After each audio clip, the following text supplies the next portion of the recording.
Na verdade, a relação do Lula com o Trump, ela varia entre desastre diplomático e parceria estratégica. Não necessariamente uma parceria boa pra gente. Você não vai ficar em cima do muro. Mas não é ficar, não. Você agora tá na ponta e já logo sobe no muro, Renan? Não sumo, não. O que eu falo de parceria estratégica é bom pros Estados Unidos, não pra gente. O Lula, ele faz negócios e ele faz articulações que beneficiem ele eleitoralmente. Mas não que beneficiam necessariamente o Brasil. O Lula usou a treta das tarifas e ele se beneficiou eleitoralmente daquilo. Depois ele fez os acordos políticos necessários para ele contar uma historinha. Tudo que o Lula quer agora, no período eleitoral, é uma briga de mentira com o Trump para fingir que ele tá representando a soberania do Brasil. Aí ele fica gritando para ele, soberania, soberania, soberania, enquanto as coisas importantes são deixadas de lado. A gente precisa lembrar uma coisa, as terras raras, que todo mundo diz que é objeto das discussões deles, elas estavam sendo já negociadas com os chineses antes. Agora, os Estados Unidos querem assumir o controle disso. E ninguém, absolutamente ninguém está falando em como criar uma cadeia de produção realmente que beneficie o Brasil, que utilize as terras raras como um instrumento que alavanque. Jazz tem falado isso aqui, dá pra falar que ninguém falou. Mas Jazz não é uma presidenciável. Por enquanto, calma. Olha só, pra não falar que a gente vai pegar leve com você, você é vocalista, guitarrista da banda Limão Rosa. Mas tem uma musiquinha que não sai da cabeça do Henrique. É mentira, que eu vi aquele seu sambinha do Prendeu Matou, né? Que você cantou em alguns podcasts, acho que foi do seu próprio podcast, né?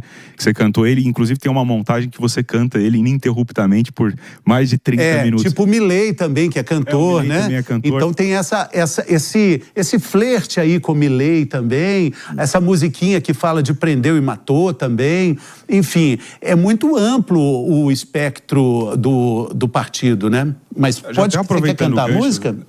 Não, passo. Até se você se sentir confortável, quiser cantar um pouquinho da musiquinha do... É meio monotônica, né? Prendeu, matou, prendeu, matou, prendeu, matou, né? prendeu, matou, prendeu, matou. Que foi o seguinte, foi um grito ali eu tava no meio de uma live, e foi meio que criado na hora, em que eu tratava do seguinte, houve aquela morte, não sei se vocês acompanharam a época, de um ciclista na frente do Parque do Povo.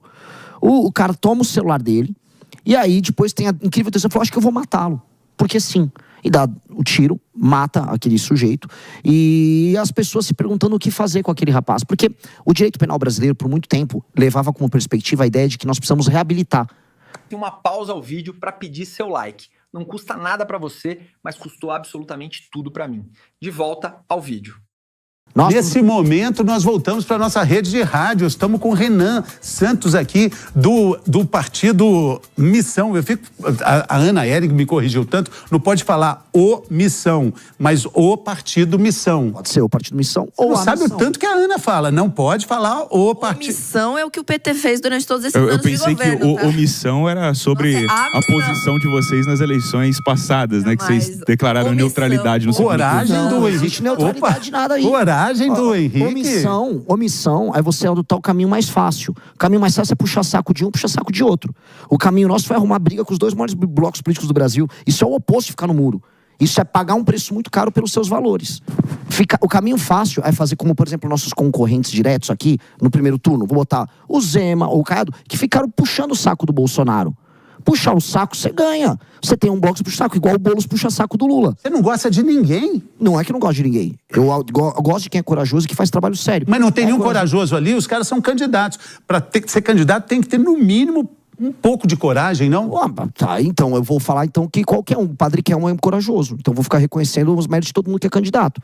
Candidatos têm que, antes de tudo, ter um partido e ser nomeado a ser candidato pelo partido. Então eu posso fazer uma lista inteira, botar do Emael ao Padre Kelmo e falar que todo mundo é corajoso. Não é assim.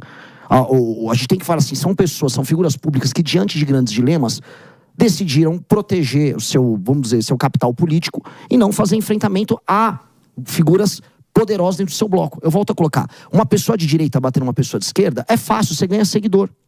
Todo mundo ganha seguidor. E uma pessoa de esquerda batendo uma pessoa de direita também. Agora, quando uma pessoa de esquerda critica de esquerda, você tem que olhar para ela e falar, opa, tô vendo aqui um mérito. Vou dar um exemplo, o Gabeira. O Gabeira é uma figura da esquerda que faz críticas a pessoas da esquerda. Eu respeito isso. Aqui na PAN, você já tiveram várias pessoas à direita que fazem críticas a pessoas da direita. E essas pessoas contam com o meu mais profundo respeito, porque essas pessoas perdem quando fazem isso. Agora, o cara que fica só...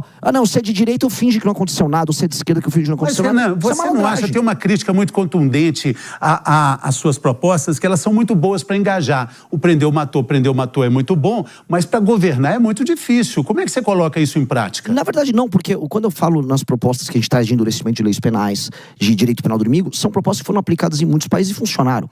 Então elas são altamente funcionais. O problema aqui no Brasil, a gente naturalizou o absurdo. O Brasil, você fala, é errado ter favela. As pessoas, não, como assim? A favela faz parte da paisagem brasileira, a nossa cultura é favela. Ah, não, eu tenho que punir um bandido. Não, eu tenho que reabilitar o bandido, porque houve uma desigualdade social.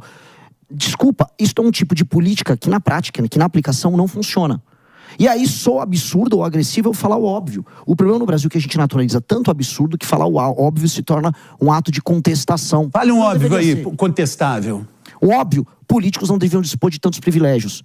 Um óbvio, a classe política brasileira, o dito centrão, não deveria mandar no Brasil da maneira como manda. O óbvio, prefeituras pequenas que não têm capacidade de autossustentar, deveriam se fundir junto com outras maiores para você criar complexos urbanos funcionais. Só que no Brasil tudo isso é só loucura. Loucura. Não deveria ser loucura. Mas, Renan, uma pergunta, né? Essa questão do direito penal e tudo mais é uma matéria do Congresso. Como é que você pretende, caso eleito, executar essas propostas? Ok, mas como fazer? Qual que é o passo 2? Beleza, ganhou. E aí?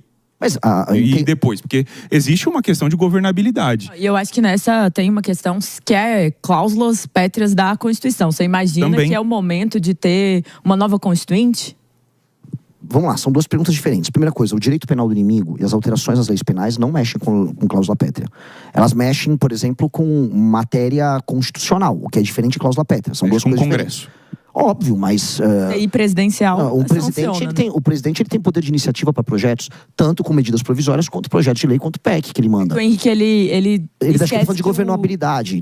Então, vou reinterpretar a tua pergunta. Você está falando, você teria que ter governabilidade. Lógico.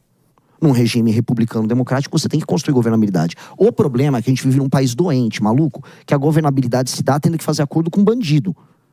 E, infelizmente, todos os presidenciáveis, se chegarem lá, vão ter que sentar na mesa para conversar com bandido. Porque o povo brasileiro elege bandido. O povo brasileiro vem de voto e elege bandido e você vai ter que sentar lá para conversar com o bandido. O que eu não vou fazer é negócio com o bandido. Não, mas você pode fazer negócio com Donald Trump, por exemplo, que quer interferir na soberania nacional de alguma forma. Aí é um papel de Estado que o presidente da República... Você concorda que ele entre aqui para combater as facções criminosas? Nunca. Não deixaria? Nunca. Mas aí você já vai brigar com o Trump? Isso não é brigar com o Trump. Ajuda sim. O quê? Parcerias estratégicas. Parceria tecnológica, parceria de troca de informações sobre movimentações financeiras. Não, tem que entrar para subir o morro. Não, ter tropas americanas no território brasileiro? De certa forma. Uma base militar aqui, como parte da direita. Eu não sou o Flávio Bolsonaro, que ficaria, assim, ele teria prazer quase sexual em uma coisa dessa acontecer. Ou o Lula vem da China se colocar aqui.